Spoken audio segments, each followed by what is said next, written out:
Hey there, everyone. That sexy nerd is back again, and I just finished recording Nostalgia Critic, and I thought I'd bring you guys also the last extra history video. Since I'm not going to be doing the next one, I might as well finish Zetian, or whatever her name is. I can't even remember. It's been so long.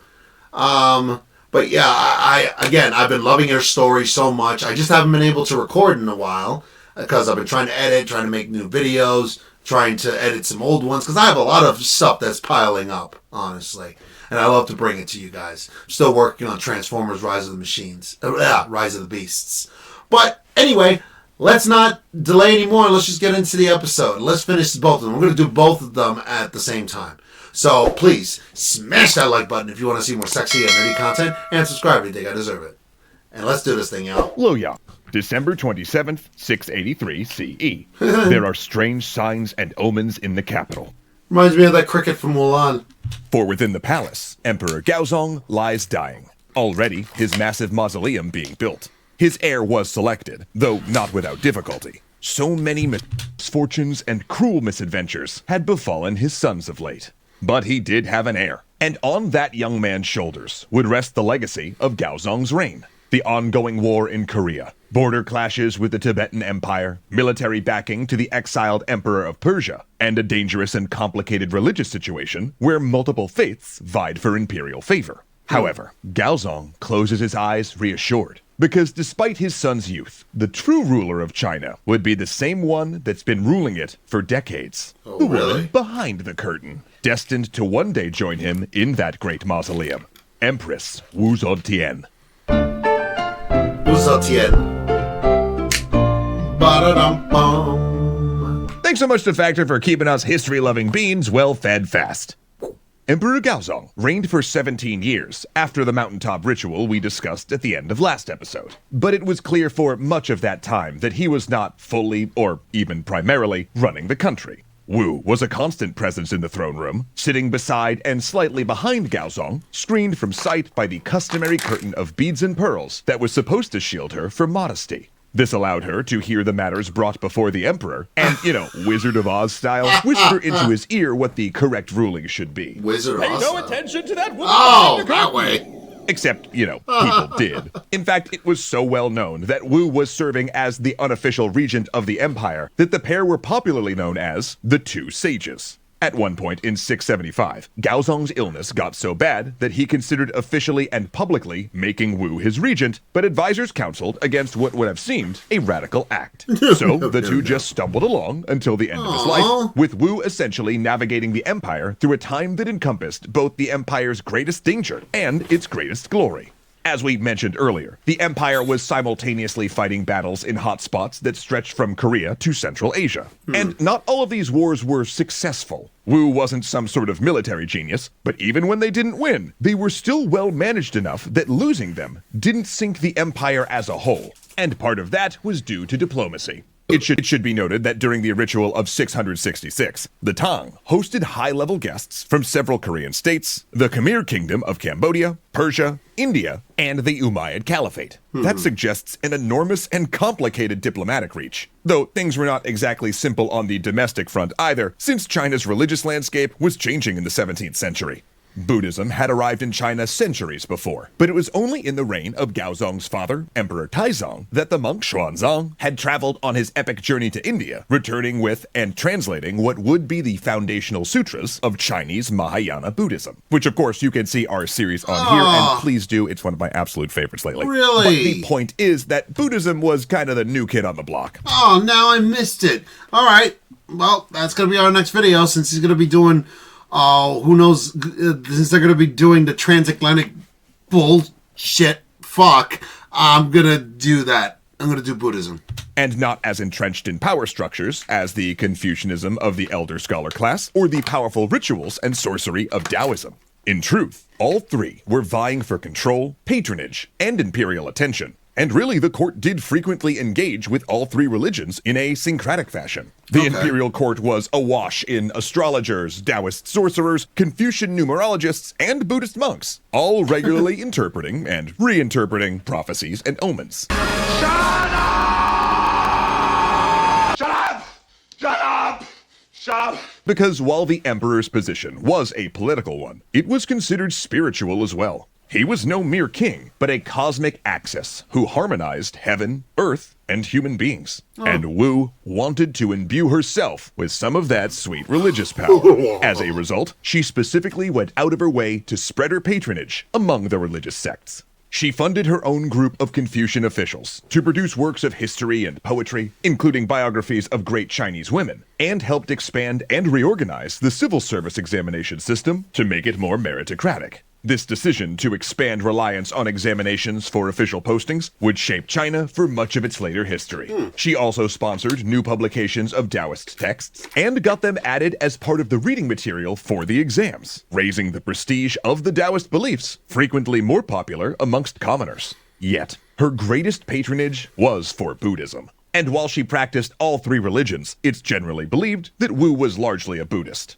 Perhaps she took a liking to the religion because the treatment of women was more equitable, and it didn't contain the bias against female power that many old guard Confucians held. Despite making several bequests to monasteries in both her and her husband's name, her most lasting impact was on the Longmen Grottos, a series of limestone caves where Buddhists carved religious scenes. That work had already been going on for 2 centuries before Wu added to it, but the new caves she ordered excavated and carved initiated a new era of Tang-era statuary at the site.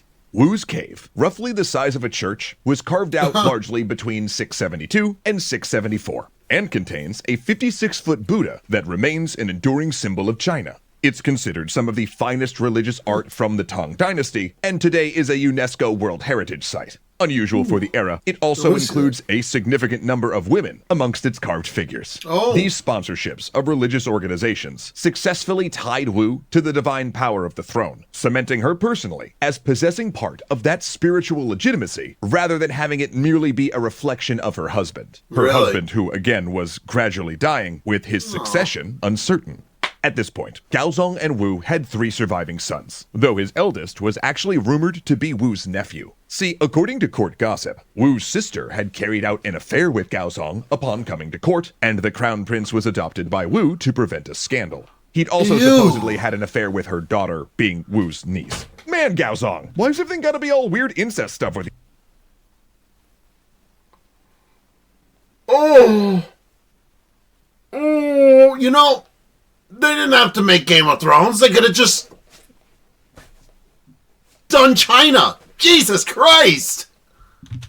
Anyway, both Wu's sister and niece then tragically died in a case of accidental poisoning. At which point, Wu unmasked their killers as the 2 brothers she hated most. How could they? Well, you're a genius. Therefore, when her eldest son, maybe nephew, the crown prince also died, traditional historians assumed Wu poisoned him. However, modern scholars now rule it was in fact natural causes. Why? So their next son was named the crown prince. But he too fell to intrigue after the royal couple's favorite Taoist sorcerer was assassinated, and a raid on the prince's chambers discovered a cache of weapons and armor suggesting a coup. He was demoted, exiled, and eventually forced to commit suicide. What? So, when Gaozong died, it was their 28-year-old third son who took the throne as Emperor Zhongzong, with his mother ruling as Empress Dowager and Regent until the mourning period was over.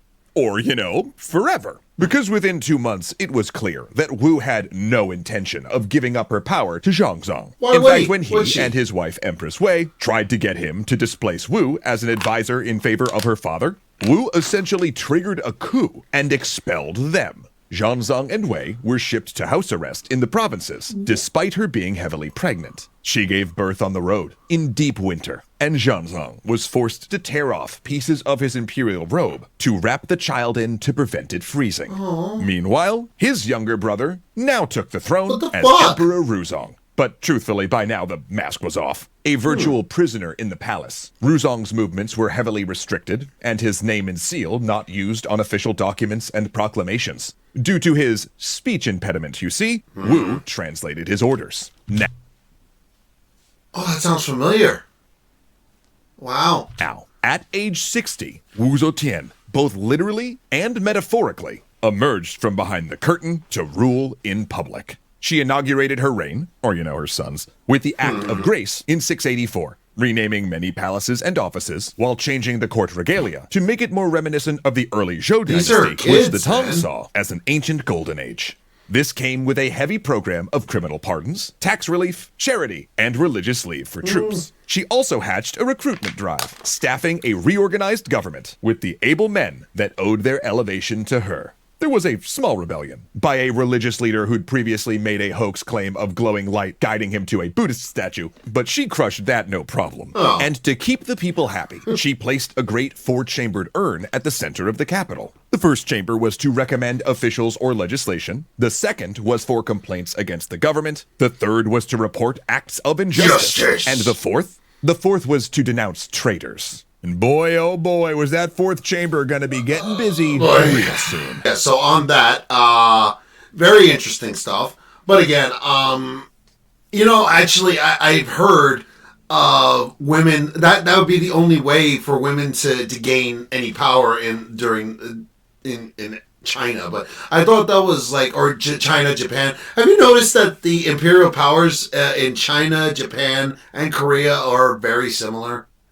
I got to figure out more. Did Japan just come and visit China and say, "Oh, we like this imperial stuff. Let's do it ourselves"? I don't know that much about Korea, though. I mean, the only thing I know is about some Korean pirates or something or whatever. Fuck. But I have to learn more about Asian culture. It's really starting to become very interesting to me. And let's just get into the next episode. Luo River, summer 688 CE. A wandering official strolls the banks, looking for stones. For this river is known for delivering prophecy. Strolls the banks, looking for stones. For this river is known for delivering prophecy, and at very special times, messages will appear from heaven. Suddenly, a flat white stone catches his eye. Picking it up, he finds it has writing on it. A sage mother shall come to rule all mankind, it says, and eternal prosperity will result. Really? Soon, the Dowager Empress Wu Zetian brings the entire court to the river to offer. You know what they probably did? They probably had somebody go by down there, right on the little rock, and then there's oh my goodness, oh, this really, wow.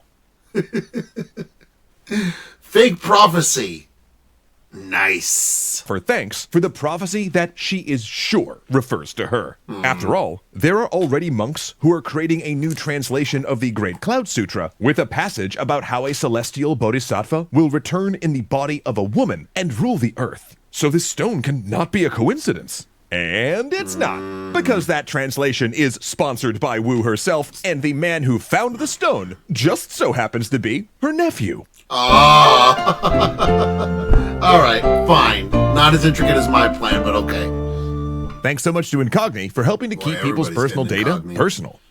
Most historians pin the revelation of the White Stone as the moment that Wu Zetian decided that she would usurp her son and rule in her own name. Upon its discovery, she adopted a new title of Sage Mother Divine Sovereign. And not content with that, she then started talking about opening a new ritual building, or Mingtang, and called the extended imperial family to the capital. This was worrying. See, opening a Mingtang was often how you began a new reign, and this one was huge, the largest wooden structure in the world at the time. And Wu's insistence that the imperial family attend sure looked like an attempt to gather possible rivals together so they could all be executed at once. As a result, instead of a coronation, Wu suddenly had an aristocratic riot on her hands. One that turned into a full-on rebellion, though she boy. was able to stamp it out due to the powers of her surveillance network, dispatching the secret police to the provinces in search of rebels that had gone to ground. Over the next few years, her troops would root out dissenters through raids and torture, supposedly sawing off nearly a dozen branches of her husband's family tree. By the next year, Jeez. her opponents were defeated, and she inaugurated the Mingtang with an elaborate series of sacrifices, conducting the first ceremonies before her son, the Emperor Ruzong, making it clear she ranked above him. Then the next year, on October 16th, 1690, it became official. Under his mother's pressure, Ruzong ceded the imperial title to her and accepted a new title as imperial successor. This woman, who had begun merely as Lady Wu, was now known as the female Emperor Wu. Wow. For such an unprecedented move, there was little resistance. Well, except from the Earth itself. Supposedly, the day she formally Earthquake. took the throne began with an earthquake. When religious figures warned that this was an ill omen, Emperor Wu said they were wrong. This was the cosmos rejoicing, making the mountains thrust upward towards the heavens in celebration. And what were they celebrating but the beginning of a new dynasty? Oh, For Wu boy. would not be ruling under the dynasty of Tang, but rather found her own. The Wu Zhou dynasty. Really? Harkening back to the early Zhou period that was seen as a golden age. Wu adopted the Zhou calendar and the words for days and months, as well as changed court terms and titles to bring it in line with the Zhou. You're getting a little crazy. Just a slight bit of crazy. Boy, like, for as much as I always hear that women are not as arrogant and selfish and whatever as men, kind of proves we're all just human people. There's no better, there's no worse. There's advantages and disadvantages. That's it. And along with all of this came a new name for Wu herself. Not Wu Zetian, that would be her posthumous name. No, her name would be Wu Zhou. In fact, she created a new character for Zhou, picturing the sun and moon shining over an endless sky. This was one of a dozen new characters she created or modified in her reign, which is nuts. Because while making up new words is a normal thing in Western languages, you just don't do that in Chinese, even if you're an international brand. Yet she didn't stop at expanding language. Wu was recruiting more than new characters after all. She heavily staffed up, strengthening the bureaucracy with men of ability using the examination system. In this, she employed both a book she personally wrote on government service and started the tradition of examining scholars herself. There were, after all, a lot of officials to replace, for Wu's reign would be a bloody one, split with plots, intrigues, and a huge number of executions. Some were her political enemies, the aristocratic families she was trying to break, while others were her own family for plotting against the throne or each other. She killed a son, her daughter-in-law, her favorite secretary, the throne or each other. She killed a son, her daughter-in-law, her favorite secretary. Yet, despite this bloodshed, Wu's rule was generally characterized by stability, able government, and artistic achievement. Tang writing flourished, and despite the many wars, she kept China's sphere of influence. Her sponsorship of Buddhism heavily expanded and legitimized the religion, and she ordered the construction of the famous Wild Goose Pagoda. Meanwhile, her keen interests in land reform and expanding prosperity for the common people meant she had a broad base of support. So where did things fall apart, you ask? Well, that would have started with her boy toys. Oh, Wu played with gender a lot, doing a lot of things as male emperors would do them. And that included keeping a group of young men as an unofficial harem. Uh-oh. Uh-oh. The guys are going to get so jealous of that. Boy.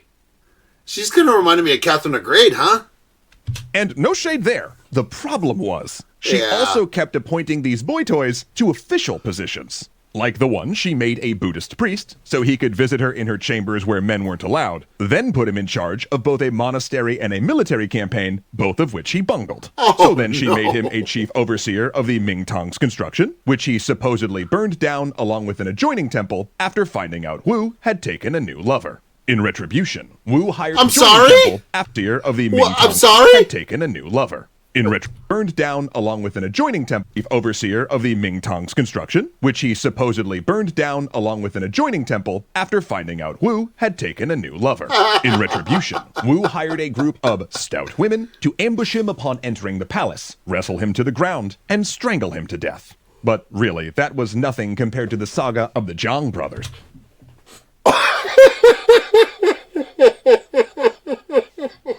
What? She got two able-bodied women to beat him to death?